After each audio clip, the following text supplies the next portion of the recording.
Hey Brett, it's Emily. So you're gonna start off with the chest opener. It's a variation of the one that you saw on the not out videos, except for this time it's on a bench. I'll lie back down, I'll let my head relax on something, feet are stamped into the ground, 2.5 plates, open up to the side, and then from there you can play. You can explore range of motion or you can just let it sit passively right in through here. 2 minutes there. You'll bring yourself off of the box. You'll grab on. Now to a kettlebell. You'll put it right at the base of your ribs. You'll hang out. You'll try to extend in through the kettlebell, hold on to it tight, lift your hips, and then pull your hips down. Try to activate in through the belly. Let the head be neutral. If it can, you'll let it rest back. You'll do that for about 2 minutes, really thinking, lowering, lifting, lowering, maybe even a little side to side. After that, you will assess ankle range of motion. Ideally, you want about 25 degrees of dorsiflexion. I'm gonna say you grab about 3 fingers. 3 fingers away from a wall, I put my foot there. From there, I bend and I see if I can get my knee all the way to the wall. You also wanna see if you collapse in, try not to let it go by your big toe, let it track over your pinky toe. If you're having that is easy, awesome, let's try 4 fingers, boom. This is ideal. I'm showing you on my sprained ankle, so that way you can get an idea of me missing that test, right?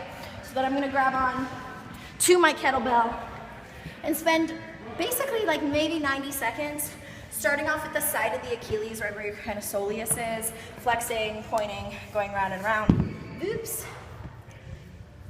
If you want to add a little bit of extra pressure, you can take the other one on front. Mostly explore range of motion in through the ankle, so constantly be kind of shifting back and forth and side to side. All right?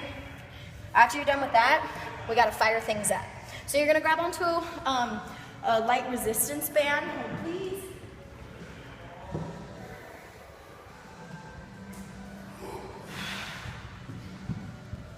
And this is called the banded bear hug.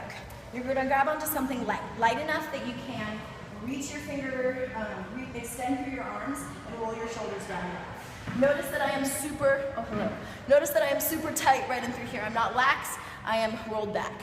From there, I'm going to try to keep that activation as I reach myself into what would be a push-up position. Once I'm in push-up position, I do 5 contract and protract. So I am protracting, pulling my serratus forward, and then locking it back. You'll do that 5 times, and then with resistance, you'll lower all the way back. The slower you go, the better on this one. You're gonna superset that with external rotations.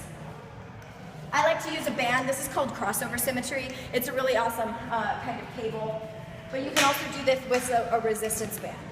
You're here, you're rolling the shoulders down the back, squeezing in through the butt, engaging in through the core, and then pulling it out to one side, and then bring it up back. Try to keep this stable. We're not trying to open it up. The elbows in close to my ribs, and there we go.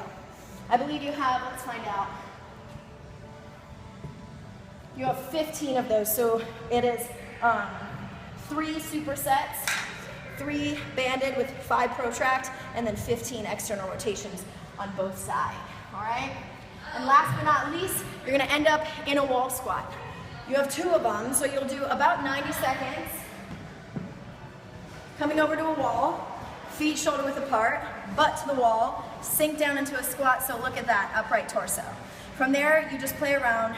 You think about reaching, you can let your hands rest behind your back, elbows drop to the wall, and focus on drawing in through your belly, pressing your lower back into the floor, and then you can kind of contract and relax.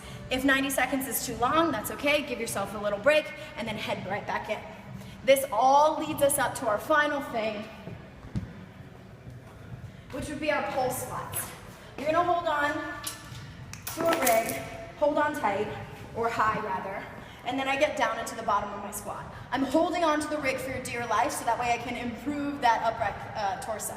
And then from there, you're gonna do 30 seconds of basically playing around with what needs to be fired. So glute med, glute mid, that's what's causing me to pulse. Belly draws in, shoulders pull back. You might even be able to play around with lifting your arms away. You might immediately fall over, and that's okay, that's kind of a part of the practice. So you'll do 30 seconds on, 30 seconds off for 4 rounds, all right? Day 1 in the books, have fun.